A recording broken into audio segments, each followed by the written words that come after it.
നമുക്ക് ഒന്ന് അമ്മയോട് വരെ പോയിട്ട് വരാം. ഒരു ചെറിയ പരിപാടി ഉണ്ട് അവിടെ. നമുക്കെന്ന് പറയുമ്പം എൻ്റെ ഫാമിലിയിൽ എല്ലാവരും ഉണ്ട് കേട്ടോ. ഇന്ന് എൻ്റെ അമ്മമ്മേൻ്റെ ബർത്ത്ഡേ ആണ്. അപ്പോൾ ഞങ്ങളൊരു സാരിയൊക്കെ എടുത്ത് അങ്ങോട്ടേക്ക് പോവാം കേട്ടോ. ഞാൻ പറഞ്ഞില്ലേ എല്ലാവരും ഉണ്ട് എന്ന്. ഞങ്ങൾ എത്തിക്കഴിഞ്ഞ് കുറച്ച് കഴിഞ്ഞപ്പോഴാണ് കേട്ടോ എല്ലാവരും വന്നേ. ഞങ്ങൾ എത്തിയപാടെ കേക്കൊക്കെ മുറിച്ചു.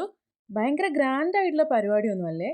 മക്കളും മക്കളുടെ മക്കളും അവരുടെ മക്കളും എല്ലാവരും കൂടെ കൂടിയിട്ടുള്ള ചെറിയൊരു ആഘോഷം. കുറേ കാലമായിട്ട് ആലോചിക്കുന്ന ഒരു കാര്യമായിരുന്നു അമ്മമ്മേൻ്റെ ബർത്ത്ഡേ ആഘോഷിക്കണം എന്നുള്ളത്. എൻ്റെ ഓർമ്മയിൽ അമ്മമ്മേൻ്റെ ബർത്ത്ഡേ ഒക്കെ ഇങ്ങനെ കേക്ക് മുറിച്ച് ആഘോഷിച്ചിട്ടുണ്ടോ എന്ന് ചോദിച്ചിട്ടുണ്ടെങ്കിൽ എനിക്ക് ഓർമ്മ കൂടിയില്ല അങ്ങനെയൊക്കെ ഉണ്ടോ എന്നുള്ളത്.